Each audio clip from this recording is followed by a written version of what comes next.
Ingat sembang jadi trader, bila trader kena kemah-kemah kereta hebat-hebat. Ni saya tunjuk ni. Trader. Saya trader. Ni masa nak sarah kereta ni, saya perlu untung sehari $6 sahaja sehari. Saya nak tanya sahabat-sahabat, dengan modal $100, untung $6 sehari, achievable ke tak achievable? Achievable. Alhamdulillah sampai lah kereta ni ada dengan saya. Saya sarah ni. Betul tak? Untuk nak sarah kereta ni, saya perlukan $17 saja sehari. Apa nak, kita ni orang kampung bukannya mengaji tinggi pun. Tapi buat tiap-tiap hari. Bila kita mampu buat tiap-tiap hari, dah nampak ruang dan peluang tu. Buat benda yang sama, usaha yang sama.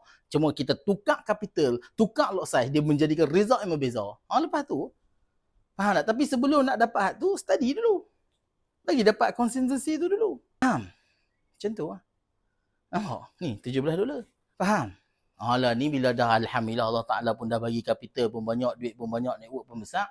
Faham tak? Boh modal besar sikit, trade sehari boleh untung $1,000, relax. 2 minggu. Faham? Lepas tu duit IB lagi mai, duit ni lagi mai, macam-macam. Alhamdulillah ni semua rezeki Allah Ta'ala bagi. Subhanallah. Yang penting mau upgrade dulu ilmu tu. Jangan duk kira tengok orang lah. Faham tak? Sungguh-sungguh hati dengan Allah Ta'ala, insyaAllah Allah Ta'ala bagi jalan, insyaAllah.